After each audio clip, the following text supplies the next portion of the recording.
মানে?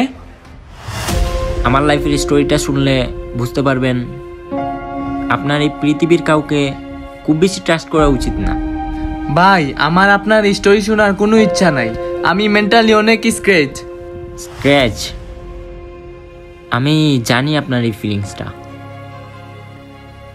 X Lord, খুব কাছের মানুষগুলো যখন বদলে যায় না, সহজে মেনে নেওয়া যায় না। প্রথম দিকে লাইফটা অনেক সিম্পল ছিল, ফ্রেন্ডস ছিল, কাছের মানুষ।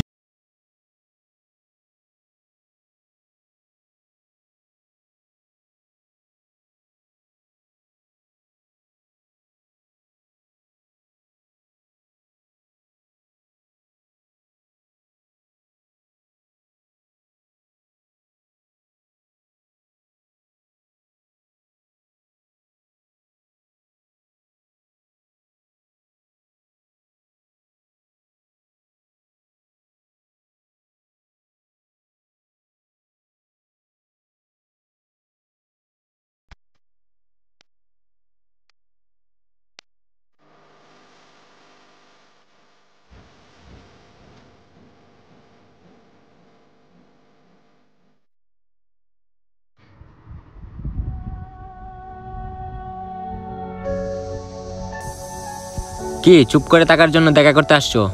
আচ্ছা, তোমাকে আর কতবার বলবো, আমার এক কথা বলতে ভালো লাগে না। কোন কথা বারবার বলতে ভালো লাগে না? তুমি জানো না আমার ফ্যামিলি সম্পর্কে? তো তুমি ভালো করেই জানো, তাই না? হ্যাঁ জানি, জানবো না কেন? কি গুড়ার ডিম জানো তুমি? 2 দিন পর পর বিয়ের প্রপোজাল আসতেছে, আমি আর কত থামাইতে পারি? তোমার বাসায় বারবার এত বিয়ে আসে কেন? তোমার এই যে ছেলে টেলে দেখতে আসে, এগুলো আমার সহ্য হয় না। আর তোমার রিলেটিভে তো সস্তা কেন? কাজ নাই আর? তোমার জন্য ছেলে দেখার জন্য উঠে পুটে লাগছে। স্টাডি শেষ করছো, জব তো করবে এট ফার্স্ট। এগুলা কি ড্রামা হইতেছে? তোমার কাছে ড্রামা হইলেও আমাদের কাছে এটাই নরমাল। আমি কি করব? আর কত আটকাবো আমি? আমার এখানে কিছু করার নাই। মাত্র ভার্সিটিটা শেষ হয়েছে, আমারে তো একটু টাইম দিবা, তাই না? আর এমন না বসে আছি, ফ্যাশন যা ছিল সব বাদ দিয়ে রাস্তা রাস্তা ঘুরতাছি, জব খুঁজতেছি। আর কি চাও? কিছু চাই না, পারলে ভালো একটা জব ম্যানেজ করো, না হলে এই রিলেশনশিপ ভাঙতে একটু টাইম লাগবে না।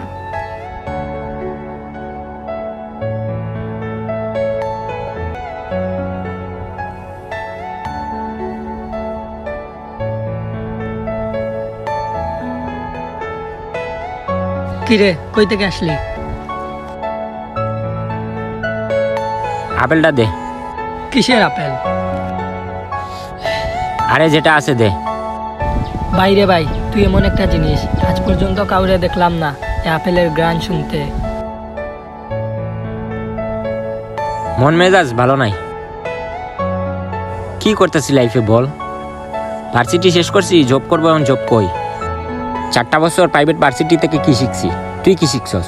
আমাদের এই যুগের সব সিস্টেমটা না জাস্ট ফাক দাম ম্যান। তোর এই সিস্টেমের অভিযোগগুলা আর গেল না। কেন যাবে? আর কেমনে যাবে? এই যে 7-8 লাখ টাকা দিয়ে প্রাইভেট ভার্সিটি শেষ করলাম, কি পাইলাম সব শেষে? কি পাইলাম? সফটওয়্যার ইঞ্জিনিয়ারিং করতে আসছি ম্যান। কি কোর্স করাইতেছে এগুলা? আর্ট অফ লিভিং, সমাজ, স্ট্যাটিস্টিক্স, অ্যাকাউন্টিং, এগুলা কি? শুন, এগুলা তো শুধু ক্রেডিট কমপ্লিট করার জন্য দিছে। আই ডোন্ট কেয়ার কে বাধ্যতামূলক করছে আর কোত্থেকে বাধ্যতামূলক করছে। আমার কোয়েকশন হচ্ছে আমি কেন প্র্যাকটিক্যাল কাজ শিখতে পারতেছি না, ক্লিয়ার করতে পারতেছি না কেন? আমাকে যখন প্রত্যেকটা ইন্টারভিউতে জিজ্ঞেস করে একটা জিনিস ক্রিয়েট করে দেখাও, আমি পারি না। কেমনে পারবো? আমি সফটওয়্যার ইঞ্জিনিয়ারিং শেষ করে ফেলছি। আমি সফটওয়্যার ইঞ্জিনিয়ারিং এসও পারি না। সবই শিখতে হবে, এজন্যই তো সব ধরনের কোর্স রাখছে। হ্যাঁ, ওই সব শিখার চক্করে যেটা শিখতে আসছি ওইটাই শিখতে পারলাম না। আর বাসায় তো এগুলো বলতে পারি না। বাসায় যখন বলে তখন আমি বিলীন, এতগুলো টাকা কেন নষ্ট করলাম? বুঝছিলাম আগে। মিডল ক্লাস ফ্যামিলি থেকে বিলন করি ম্যান। প্রত্যেকটা সেলসম্যানের জন্য টাকাগুলো কেমনে ম্যানেজ করে দিত আমি দেখছি। টাকাগুলো দেওয়ার সময় কেমনে ফাটতো তোরে বুঝাইতে পারবো না। আচ্ছা আমি যাই ম্যান। আবার সকাল সকাল ইন্টারভিউয়ের জন্য দৌড়াইতে হবে। না সারাদিন শান্তিমতো একটু নিঃশ্বাস নিয়ে ঘুমাইতে পারি, না রাতে স্কুলে ঘুমাইতে পারি। থাক তুই।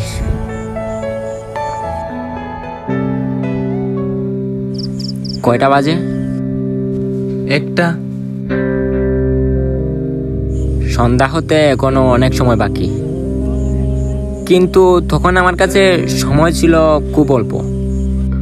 ও প্রতিদিন আমারে বলতো একটা জবের জন্য ট্রাই করতে, ভালো স্যালারির। 50-60 হাজারের নিচে ওর ফ্যামিলি তো সদা করবে না। প্রতিদিন একটা করে মেন্টাল প্রেশার, কবে ফারিয়াকে আবার দেখতে আসে এই বুঝিয়ে আমার থেকে ওকে নিয়ে গেল। মনের মধ্যে সবসময় একটা ভয় কাজ করত, কারণ আর যাই হোক আপনি যাকে ভালোবাসেন তাকে অন্য কেউ টাচ করবে, এটা মনে হয় সত্যিই পসিবল হয় না। লাইফ কখন সবচেয়ে কমপ্লিকেটেড হয় জানেন? যখন আপনার চোখে হাজারটা স্বপ্ন, কিন্তু আপনি মিডল ক্লাস থেকে বিলং করেন। আর এটা একটা মিডল ক্লাস ছাড়া কেউ ফিল করতে পারবে না। তোমাকে রাতে কতবার কল দিছি, কল পিক করো নাই কেন? আর এতগুলা যে মেসেজ দিছি, একটা মেসেজও সিন করো নাই কেন? তুমি খালি তোমার দিকটাই দেখতেছো। তুমি ভালো করেই জানো আমি কেন সেন্ড করতে পারি নাই। আমার সিচুয়েশনটা একটু দেখো। ও, আমি আমার দিকটা দেখতেছি, তুমি আমাকে সেলফিশ প্রুফ করতে চাইতেছো? আমি তোমাকে সেলফিশ কখন বললাম? প্লিজ কথাগুলারে তুমি এমনি টুইস্ট করো না। ওকে, করলাম না। এবার বলো আমাকে, কি এমন মহৎ কাজ করতেছিলা আমার মেসেজ সিন করো নাই? ফারিয়া প্লিজ। হ্যাঁ বুঝছি, এবারও ইন্টারভিউতে কিছু হয় নাই, তাই তো? জবটা হয়ে গেছিল, কারণ আমার এক্সট্রা স্কিল হিসেবে গ্রাফিক ডিজাইনটা ছিল, কিন্তু স্যালারি 12,000 টাকা। এখন পর্যন্ত জবটা হওয়ার চান্স আছে। আমি কি করব, আমাকে একটু সাজেশন দাও না। কি, তোমার মাথা খারাপ হয়ে গেছে? তুমি আমাকে বলতেছো সাজেশন দিতে? 12,000 টাকা? 12,000 টাকা দিয়ে কি হয়? আমি কি করব আমি বুঝতেছি না। কি করব আমি তো আমার সপ্তাহ দিক দিয়ে ট্রাই করতেছি, ওদিক থেকে ওদিক কিভাবে দৌড়াইতেছি আমি জানি। ফারিয়া তুমি এত চেঞ্জ কিভাবে হয়ে গেলা? কিভাবে এত চেঞ্জ হয়ে গেলা? তুমি তো আগে বলতা যে কোনো সিচুয়েশনে তুমি অলওয়েজ সাপোর্ট করবা, আর এখন? শুনো, আগেকার কথা আর এখনকার কথা সেম না। এখন সিচুয়েশন অনেক চেঞ্জ হয়েছে। আমার দিক থেকে যতটা করা সম্ভব আমি ট্রাই করছি। এখন যদি কেউ ট্রাই না করে থাকে, তাহলে সেটা হচ্ছে তুমি। I can't believe you. তুমি এরকম চিলা না ফারিয়া। অযথা কথা বাড়ায় লাভ নাই। তুমি আমার জন্য কিছু করতে পারবা কিনা সেটা এক্ষুনি ক্লিয়ার করে দাও। আমাকে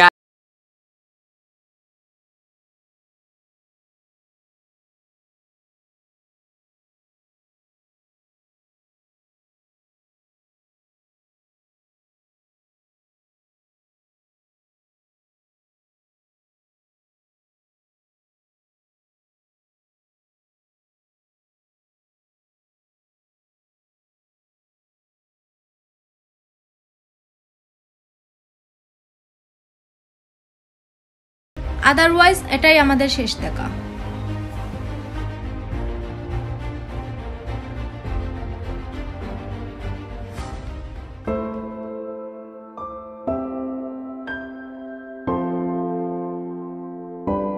কিরে, কি ভাবতেছ? তোর একটা কোয়েকশন করি। কর। মিডল ক্লাস লাইফটা এত কমপ্লিকেটেড কেন বলতো? জানি না। কারণটা আমিও জানি না, কিন্তু একটা জিনিস জানি, এই কমপ্লিকেটেড লাইফের একটাই সিচুয়েশন, টাকা। শুন, তোর একটা কথা বলি, মানি ক্যান নট বাই হ্যাপিনেস। তোর লাইফে ওই সিচুয়েশনটা এখনো আসে নাই তো, তাই বুঝতেছিস না। শুন, তোর একটা কথা বলি, দিন শেষে টাকাই কাজে লাগে। আর আজকে না হয় কালকে টাকা তো তোর কামাইতে হবে।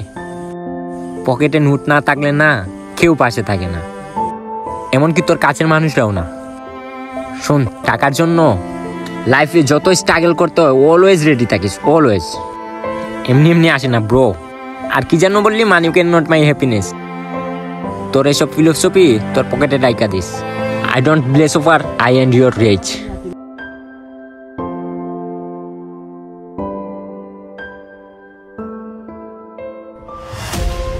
দিন দিন লাইফটা অনেক কমপ্লিকেটেড হয়ে যাচ্ছিল। সব কিছু কেন জানি আমার এগেনস্টে চলে যাচ্ছিল। সব কিছুই বুঝলাম, কিন্তু আপনার এই অবস্থা কিভাবে হলো? এই অবস্থা বলতে মানে ব্লাইন্ড।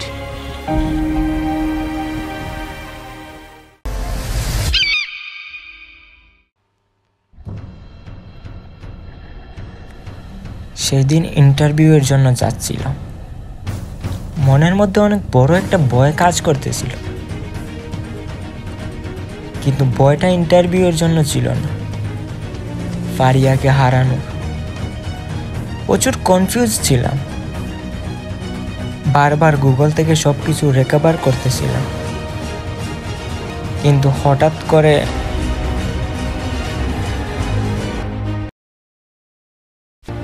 মনে হচ্ছিল এটাই আমার লাইফের শেষ দিন।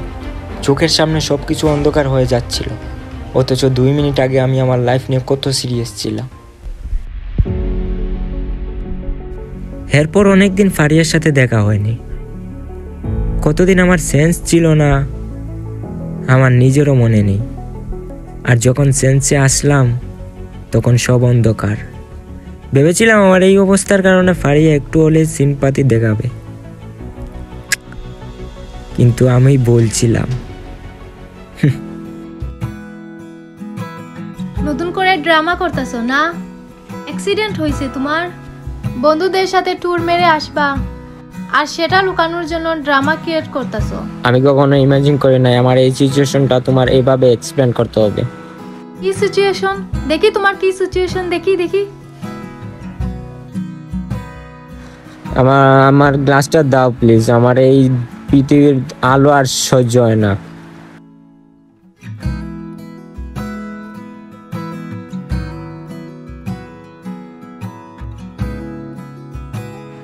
এখন আর কিছু বলবা তুমি?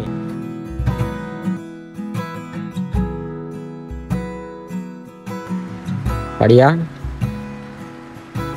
পারিয়া,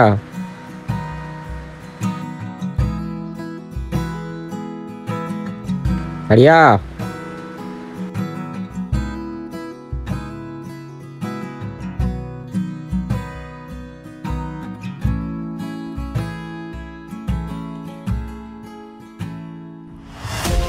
এরপর থেকে সবকিছু চেঞ্জ হতে শুরু করলো, সিচুয়েশন আর সাথে মানুষগুলো। ফ্রেন্ডসদের আর আমার সাথে দেখা করার জন্য সময় হতো না। পারিয়া আর আগের মতো বিয়ের প্রেশারও দিত না। আমার ব্লাইন্ড হওয়ার সাথে সাথে ওর বাসায় বিয়ের প্রপোজাল আসাও বন্ধ হয়ে গেল। সবকিছুতে কেমন জানি একটা strange collection, I don't know. আপনার স্টোরি শুনে আমি কনফিউজ হয়ে যাচ্ছি। বাই দ্য ওয়ে, তারপর কি হলো? তারপর অনেক দিনই কাটলো, আস্তে আস্তে মানুষ চিনতে শুরু করলাম। ফারিয়া তেমন একটা আগের মতো দেখা করতো না, একা একা সময় কাটাতাম, সারা রাত তাকিয়ে থাকতাম অন্ধকারের দিকে।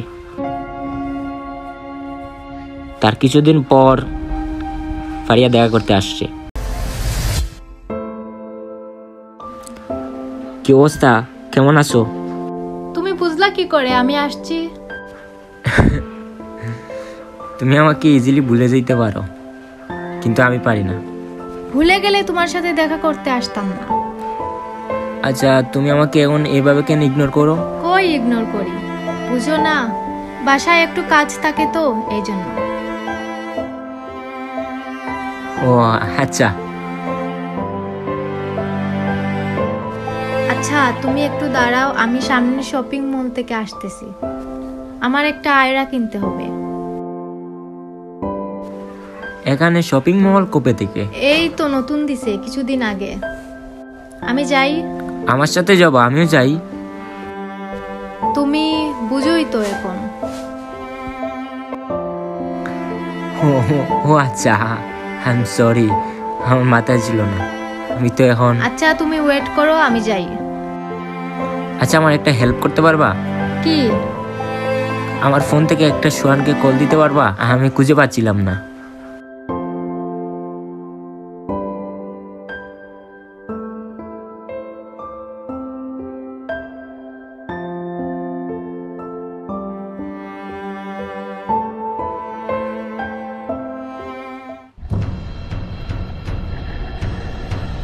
তুমি এখানে কেন?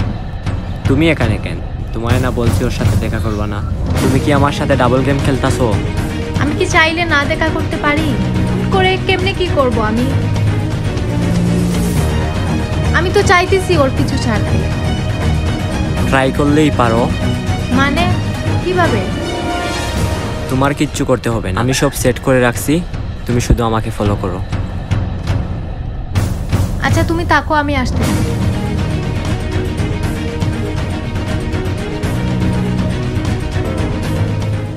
চলো। আরে অনেক বাজে, আর তোমাকে কিছু কথা বলার ছিল, ইম্পর্টেন্ট। কি কথা? হাঁটতে হাঁটতে বলি। আচ্ছা।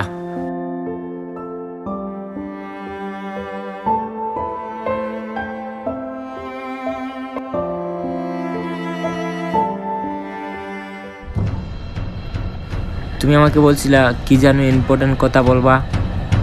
আরে বলতেছি, আসো আর একটু আগাই।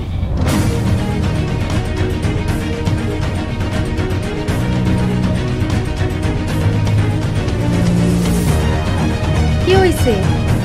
আমাদের সাথে কি আর কেউ আছে?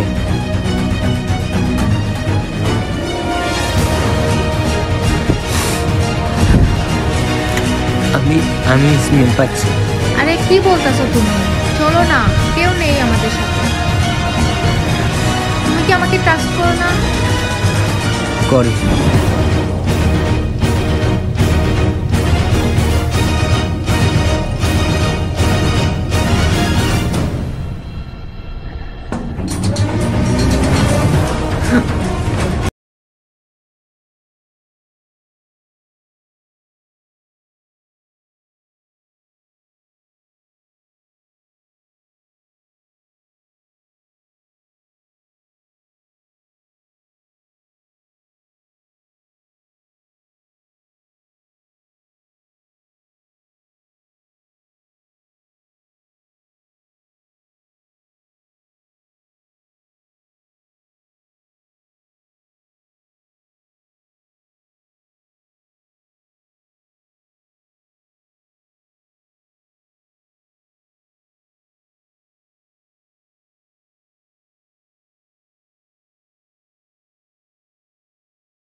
ফারিয়া,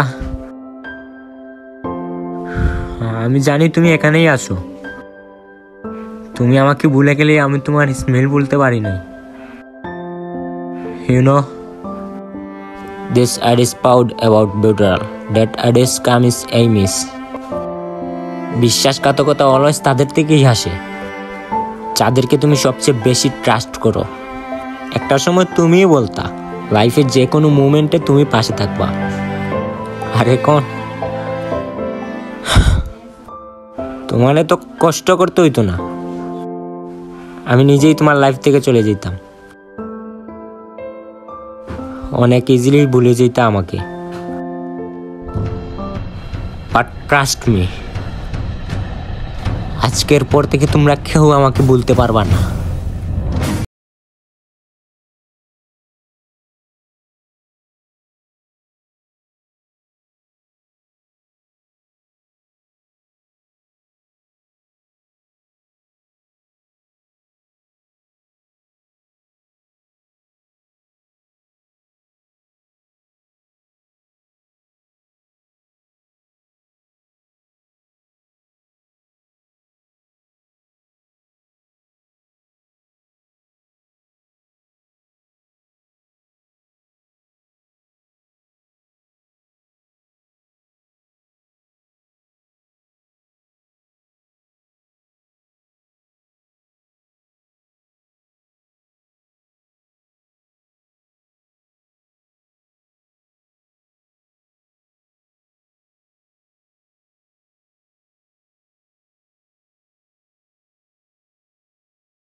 আজব তো, এখন আমি এই পারফিউম দিয়ে কি করব?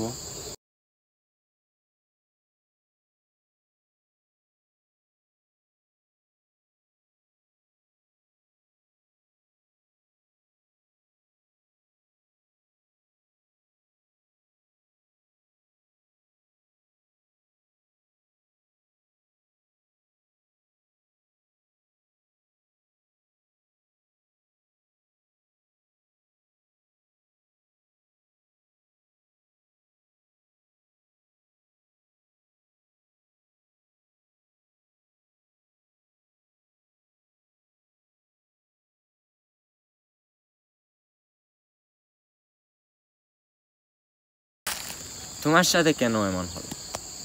তুমি কি আসলে কারোর সাথে কিছু করো নাই?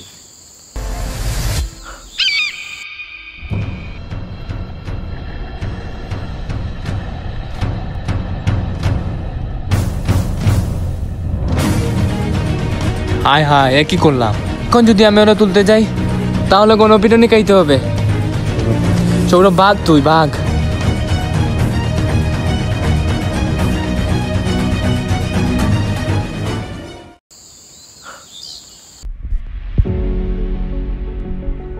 আমার বাবা ছিলেন ম্যাজিশিয়ান, আর তার থেকে আমি শিখতে পারলাম যে পারফিউম দিয়ে কত কিছু বানানো সম্ভব। কিন্তু আমার বাবা একটা কথা বলতেন, তোর পারফিউম ততদিন কাজ করবে না যতদিন না তুই তোর পারফিউমের পাওয়ার খুঁজে পাবি, আর যেদিন পেয়ে যাবি সেদিন তোরে কেউ আটকাইতে পারবে না। এখন দেখো বাবা, তোমার ছেলেকে কেউ আটকাইতে পারবে না।